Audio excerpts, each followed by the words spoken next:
खुलुमबाय फोरबो जिसु ख्रिस्टनि मुङाव आङो सैथोनि लामा इउटुब चेनेलनि गेजेरजों नोंथांमोन साफ्रोमनिसिमबो अननाय मोजां मोननाय खुलुमनाय जासिहरबाय गोजोन्थों।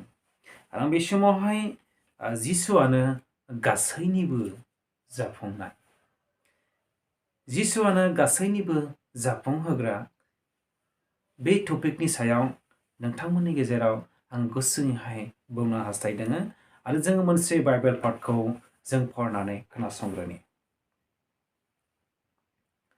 जहननि 15 आयदा पासपर्टखौ जों फरायनानै खोनासंनि। आंनो द्राखा बोन्दों, नोंसोरो दालाइफोर। सोरबा आंनियाव आरो आं बिनियाव थायोब्ला बियो गोबां बिथाइ थायो, मानोना आं नङाब्ला नोंसोरो मुंबो खालामनो हाया। जोंनि गोथार बाइबेलाव जिसु ख्रिस्ट'आ जहननि गेजेरजों बे बाथ्राखौ फोरोंदों सोलोंग्राफोरनो। इस्राएल हादराव द्राखा आबाद बानायोमोन आरो बे द्राखा बानायनाय आबादखौ बे सुबुंफोरनि बे इस्राएलिफोरनि गेजेराव बे आबादखौ नायनानै जिसु ख्रिस्ट'आ गावनि सोलोंग्राफोरनो बेबादि फोरोंदों। अनलायग्राफोर, दालाइया बोन्दोङाव थायाब्ला, गुदियाव थायाब्ला बिबार बारनो हाया, बिथाइ थायनो हाया। थिग बेबादिनो नोंसोरो इसोरनियाव थायाब्ला, आंनियाव थायाब्ला नोंसोरो मुवा मोनसेयावबो जाफुंनाय जिबन खालामनो हानाय नङा होननानै जिसु ख्रिस्ट'आ गावनि सोलोंग्राफोरनो फोरोंनो हास्थायदों। जोंबो अनलायग्राफोर, दिनै जिसु ख्रिस्ट'नि फोथायारिफोरखाय, बिनि बिसाफोरखाय, जोंबो बिनि अनजाग्राफोरखाय जोङो बिनियाव थानो नांगौ। अब्ला जोङो जिसु ख्रिस्ट'नि अननायखौ मोनगोन, बिनि हेफाजाबखौ जोङो मोनथारगोन। 1969 मायथाइयाव आमेरिकानि नील आर्मस्ट्रं, मिकेल कलिन्स आरो बुश एल्ड्रिन बिथांमोनहा खृष्टान न'खरनिफ्राय बिथांमोनहा बे बाइबेल पटनि गेजेरजोंनो, बे इसोरनि रावजोंनो बे पटनि गेजेरजोंनो बिथांमोनहा न'खरफोराव आगान हैनो हादोंमोन आरो आगान हैनानै बिथांमोनहा बेबादि इसोरनि बाथ्राखौ बै जायगायावहाय अखाफोरावहाय बाइबेल पट फरायनानै फैदोंमोन। बाइबेलनि बाथ्रा फरायजादोंमोन अखाफोरावहाय जागायजेननायनि बाथ्रा। नील आर्मस्ट्रं मोनहा बे न'खरफोराव थानानैहाय बे बाइबेल पटनि गेजेरजोंनो बिथांमोनहा गावखौ इसोरनि खाथियाव डेडिकेट खालामनो हादोंमोन, साहस खालामनो हादोंमोन आरो बिथांमोनहा जाफुंनाय जिबन मोननो हादोंमोन बे बाइबेल पटनि गेजेरजोंनो। बिथांमोनहा 1969 इयार्सआव न'खरफोराव बिसोरो आगान हैदोंमोन आरो फरायथांनायनि सिगां बिथांमोनहा जहननि 15 आयदा पासपर्टखौ बिथांमोनहा फरायनानै इसोरनियाव गावखौ डेडिकेट खालामदोंमोन आरो गावखौ गथायदोंमोन आरो बिथांमोना थांदोंमोन। बिथांमोना खृष्टान न'खरनि इसोर गिग्रा सुबुंफोरमोन। बिथांमोनहा इसोर गिग्रा सुबुंफोरमोन आरो बिथांमोनानो अखाफोराव बाइबेलखौ फरायजेनहैदोंमोन।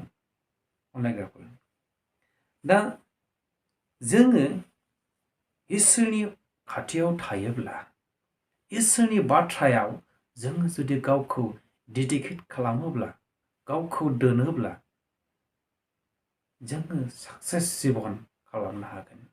नों जेखि मावा, नों जेखि खामानि मावा, जेखि हास्थाया, जेखि साना, जेखौखि नों मोननो लुबैया, इसोरनि खाथियाव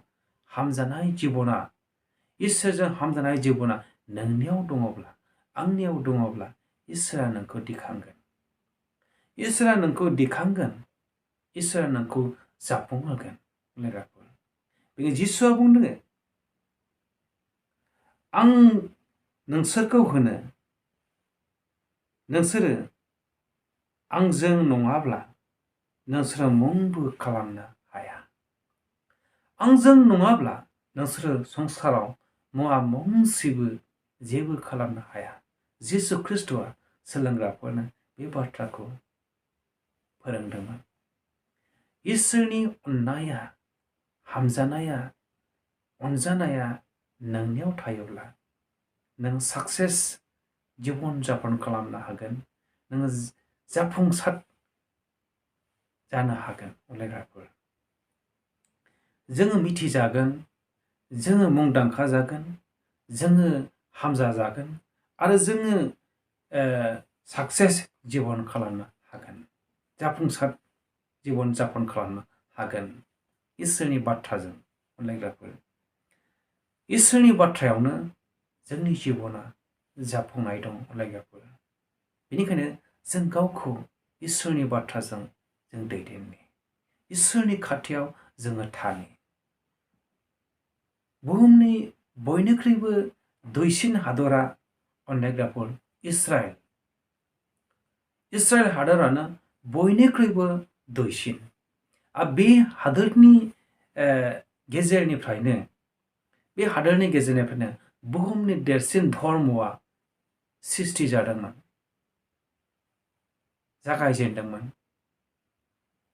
इस्लाम जिउस ख्रिस्टियान बुहुमनि देरसिन मोनथाम धोरोमा बे हादोरनिफ्रायनो जागायजेनदोंमोन अनलायग्राफोर जोनोम जादोंमोन आरो बे हादरानो बयनिख्रुइबो दुइसिन जोंनि आसाम हादरनिख्रुइ 3 गुन बिसा बे हादरा बेनि हानि किलोमिटार बर्गआ 21,936 स्क्वायर किलोमिटार बर्गल'नो आरो जोंनि आसामा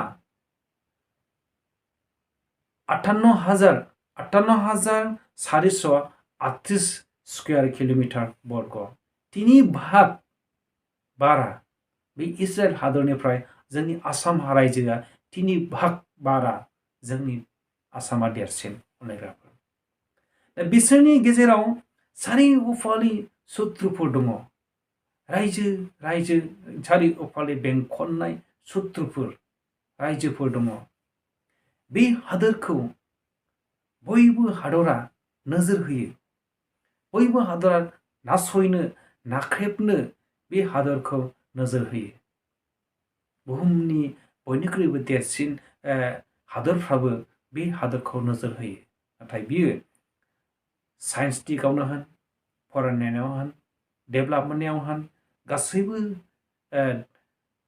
बेफार फालांगि बाणिज्यिक खेत्रआवनो होन बिथांमोनहा आवगायनाय बिथांमोनहा सिगां बे हादरा बयनिख्रुइबो सिगां बयनिख्रुइबो बिसासिन आरो बयनिख्रुइबो मुंदांखासिन बयनिख्रुइबो बिथांमोनहा पावार गोनांसिन बे हादरा दिनैसिम बे हादरा इसोरनि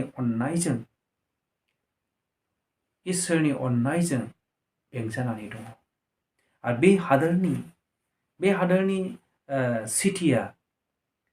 सिटिया जेरुजालेम बेखौनो होनो सिटी अफ पिस जेरुजालेम होननानै बुङो बे जेरुजालेमा शान्तिनि नोगोर होननानै मुंख'जायो आरो बेवहायनो इस्राएलफोरनि गेजेराव इसोरा इजिकेलनि 5:5 जेरुजालेम मन्दिरखौ बेबादि इसोरा बेबादि डेडिकेट खालामदों इजिकेलनि 5:5 जों फरायोबा मोननो हायो प्रभु इसोरा बेबादि होनबावदों नायदो जेरुजालेम नोगोरा बेनो आं बिखौ जातिफोरनि मादाव फसंबाय आरो बिनि सारिगिदिं गोबां देशफोर दङ बै बयनिख्रुइबो दुइसिन हादोरा बुहुमनि गेजेराव इस्राएल आरो इस्राएल हादरखौ इसोरा फसंबाय आरो फसंनायखौनो सारिगिदिं हादोरफ्रा बेखौ नोजोर होगोन